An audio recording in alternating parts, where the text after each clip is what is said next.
पिछले कुछ दिनों से दक्षिण भारतीय यूनियन टेरिटरी पुदुचेरी एक जंग का मैदान बना हुआ है, एक राजनैतिक जंग का मैदान। आज सुबह सुबह ही खबर आई कि भारत के राष्ट्रपति रामनाथ कोविंद ने के ऑर्डर से कल रात में ही उन्होंने ऑर्डर एक पास करके वहाँ के जो लेफ्टिनेंट गवर्नर थी किरण बेदी उनको हटा दिया है और उनकी जगह में तेलंगाना के गवर्नर जो कि बीजेपी के ऑर्गेनाइजेशन से आती हैं, आरएसएस से आती हैं, तमिलसाई सौंदरराजन को उनकी जगह में अपॉइंट कर दिया है। तो इसका इसका क्या मतलब होता है? और आने वाले दिनों में पुदुचेरी, जैसा कि हम जानते हैं, मई से पहले वहाँ के भी चुनाव होने हैं, तमिलनाडु के साथ होने हैं। इसका क्या महत्व है और इसका एक जो पॉलिटिकल इम्पोर्ट जिसको कहते हैं, राजनीतिक इम्पोर्ट कहते हैं, उसका क्या होगा?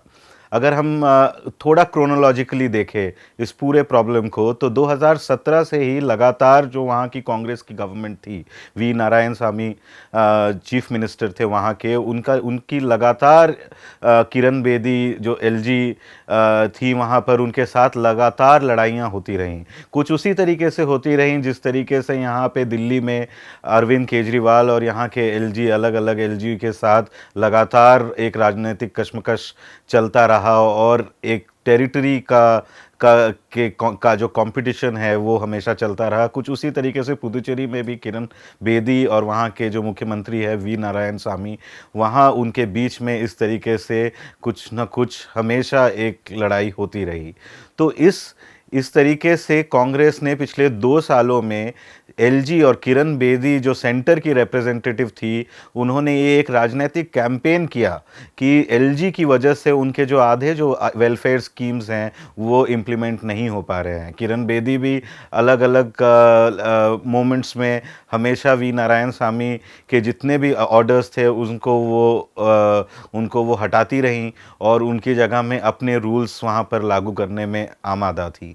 और कुछ कुछ अगर उसका एग्जाम्पल मैं अगर दूं, तो उसमें अभी हाल ही में जब वी नारायण स्वामी ने ये ऑर्डर पास किया कि जो समाज का जो पिछड़ा वर्ग है उनको फ्री कपड़े और फ्री खाना मिलना चाहिए, तो उसको किरण बेदी ने ओवरराइड कर उन्होंने ये कहा कि ये इन लोगों के बैंक अकाउंट में डायरेक्ट कैश ट्रांसफ़र होना चाहिए, ना कि इस तरीके से free distribution of cloth and water होना चाहिए। तो ये एक तो लड़ाई थी। उससे पहले जब स्टेट इलेक्शन ऑफिशियल को गवर्नमेंट ने अपॉइंट किया था, तो उसको भी किरण बेदी ने उलट दिया था उस ऑर्डर को। उससे पहले अलग अलग जगहों में कई सारे पॉलिसी डिसीजंस में और छोटे छोटे जो डिसीजंस जो सरकार की होती थी उसको किरण बेदी ने ओवर रूल कर दिया था। और सबसे और लगातार वो इस तरीके से वो कंट्रोवर्सी में बनी रहीं। और कांग्रेस गवर्नमेंट के पास पिछले 2 साल से एक ही मुद्दा था कि किरण बेदी को हटाना चाहिए और वो एक डेमोक्रेटिकली इलेक्टेड गवर्नमेंट को काम करने नहीं दे रही हैं। पिछले कुछ अब ये जो प्रेसिडेंट का ये जो डिसीजन है किरण बेदी को हटाना, वो एक बहुत ही महत्वपूर्ण पड़ाव में ही आता है। वो क्यों आ रहा है? क्योंकि अगर पिछले हफ्ते हमने देखे तो कांग्रेस पुदुचेरी की असेंबली में 33 सीटें हैं, जहां पर कांग्रेस के पास 15 सीटें थी और उन्होंने डीएमके और बाकी इंडिपेंडेंट्स के साथ ये सरकार बनाई थी। लेकिन पिछले एक हफ्ते में 4 जो कांग्रेस के एमएलएज है, जो बहुत ही सीनियर एमएलएज है, वो छोड़कर कांग्रेस जो विधानसभा से रेजिग्नेशन उन्होंने दिया और छोड़कर चले गए। 4 में से 2 ने बीजेपी भी ज्वाइन कर लिया। और अभी पिछले हफ्ते ही वी नारायण स्वामी ने एक अपना डेलीगेशन लेकर यहाँ पर राष्ट्रपति के साथ मिले थे और उनका एक ही डिमांड था कि किरण बेदी को हटाया जाए। तो जो किरण बेदी का हटाना और ये जो कांग्रेस एमएलए जो 4 एमएलए छोड़ गए, वो ऑलमोस्ट एक तरीके से साथ साथ ही हुआ है। 4 एमएलए के छोड़ने की वजह से वी नारायण स्वामी की जो गवर्नमेंट है अभी बहुत ही थिन, अभी माइनॉरिटी में है। 1 या 2 एमएलएज मेजॉरिटी से उनके कम हैं। लेकिन मुझे ऐसा लगता नहीं है कि अभी जो अपोजिशन पार्टीज़ है वो एक नो कॉन्फिडेंस मोशन अभी पारित करेगी, क्योंकि अभी चुनाव जो होने हैं वो मई में ही होने हैं। लेकिन साथ साथ ये जो हुआ, ये जो 2 साल से जो एलजी और वी नारायण स्वामी के बीच में जो लड़ाई चल रही थी, उसको एक तरीके से सेंटर ने ख़त्म कर दिया किरण बेदी को हटाकर। लेकिन साथ साथ उन्होंने ये किया कि चुनाव से पहले एक आरएसएस से उभरी हुई जो नेता है तमिलसाई सौंदरराजन, जो कि अब जो तमिलनाडु बीजेपी की स्टेट प्रेसिडेंट भी थी और लगातार कंट्रोवर्सीज में रही है, उनको चुनाव से पहले गवर्नर बना दिया। तो आने वाले दिनों में ये जो चेंज ऑफ अपॉइंटमेंट हुआ है, ये जो चेंज ऑफ एलजी हुई है, तो वो क्या स्वरूप लेता है वो तो आने वाले दिनों में ही पता चलेगा। लेकिन बीजेपी ने यहाँ पर एक तीर से दो निशाना साधा है। वो इस ऐसे साधा है कि आने वाले चुनावों से पहले उनके पास एक गवर्नर हो गई है जो कि कंप्लीटली ऑर्गेनाइजेशनल बीजेपी के ऑर्गेनाइजेशन और संघ की नेता हैं। ध्यान दीजिएगा कि किरण बेदी जो हैं वो लगातार उनका एक इंडिपेंडेंट रेप्यूटेशन रहा है। हालांकि वो भी बहुत कंट्रोवर्सीज में रही, लेकिन वो जो बीजेपी की जो हिंदुत्व पॉलिटिक्स है उसमें आगे रहकर उन्होंने अपनी राजनीतिक पृष्ठभूमि कभी भी नहीं बनाया। प्लस ये एक पॉइंट हुआ, और दूसरा पॉइंट ये है कि एकमात्र जो कांग्रेस के पास जो पिछले 2 साल से उन्होंने एजेंडा बनाया था कि सेंटर और सेंटर की रिप्रेजेंटेटिव एलजी जो हैं किरण बेदी थी, उन्होंने उनको काम करने नहीं दिया। वो चुनाव से पहले वो मुद्दा भी कांग्रेस से छीन लिया गया। एक ये हो गया।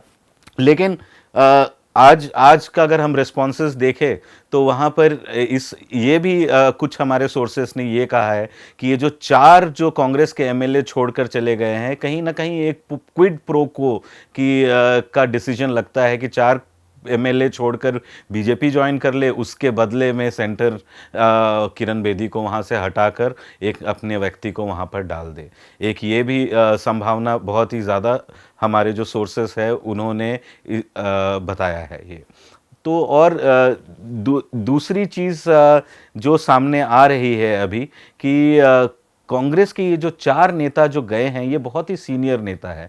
तो आने वाले चुनावों में अगर कांग्रेस का संगठन ही खत्म हो जाए तो सीधा सीधा बीजेपी को फ़ायदा होता है। बीजेपी ये अच्छे से जानती है कि दक्षिण भारत में उनको अपना फुटप्रिंट बनाना है। तमिलनाडु में वो इस पोजीशन में नहीं है जहाँ की वो जीत पाए, मगर ऐसे जो छोटी छोटी जीतें हैं, जो पुदुचेरी अगर वो जीत जाते हैं तो उनका एक बहुत ही बड़ा फुटप्रिंट वहाँ पर बनता है, चाहे वो डिफेक्टर्स के बदले करे, चाहे वो ऑर्गेनाइजेशन के बदले करे। लेकिन बीजेपी अपनी जीत को तो जीत ही मानती है। लेकिन इससे एक अलग मिसाल भी सेंटर ने कायम किया है कि आप आर्टिकल 155 अगर देखें कॉन्स्टिट्यूशन का, तो वहाँ पर सेंटर के पास ये प्रेरोगेटिव है कि वो गवर्नर को अपॉइंट करे। लेकिन जब एक बार वो गवर्नर को अपॉइंट कर लेते हैं तो गवर्नर का जो अपॉइंटमेंट होता है वो एक फिक्स टर्म का होता है, 5 साल का होता है। लेकिन यहाँ पर सेंटर जब तक कि गवर्नर खुद से ही रिज़ाइन ना करे या कुछ हेल्थ ग्राउंड्स में या कुछ भी आपातकालीन स्थिति में उनको हटना ना पड़े, तब तक ऐसा मिसाल कभी भी इंडिया में ज़्यादा देखा नहीं गया है जहाँ पे सेंटर अपने मर्जी के हिसाब से एलजी या गवर्नर को हटा दे। लेकिन अगर इस तरीके से अगर चलता रहा तो ये जो भारत का जो फेडरल स्ट्रक्चर है वो उस पर एक ना कहीं एक बहुत ही बड़ा एक घात है। ये इसलिए घात है क्योंकि हमेशा ही सेंटर का जो पड़ रहा है स्टेट के प्रति वो हमेशा भारी रहता है। उनका जब मर्जी है वो एलजी या गवर्नर को हटा सकते हैं अपने राजनीतिक फ़ायदे के हिसाब से। और ये जो कॉन्स्टिट्यूशनल स्कीम है कि एक फ़िक्स टेन्योर जो 5 साल का होता है, उसको कहीं ना कहीं उन लोगों ने वायलेट किया है। आने वाले दिनों में इसका क्या ये जो राजनीतिक जो रस्साकसी चल रही है इसमें क्या स्वरूप इसका होता है वो हमें तो आने वाले दिनों में ही पता चलेगा। लेकिन आज के दिन में दोनों ही कांग्रेस और बीजेपी इसको अपनी सफलता मान रहे हैं और किरण बेदी कहीं ना कहीं इसमें एक स्केप गोट जिसको कहते हैं, बलि का बकरा, वही बनकर रह गई हैं वो। द वायर के और वीडियोस देखने के लिए सब्सक्राइब करें और बेल आइकन पर क्लिक करें। स्वतंत्र पत्रकारिता की आर्थिक मदद करने के लिए डिस्क्रिप्शन में दिए गए लिंक पर जाएं और अपनी राशि चुनें।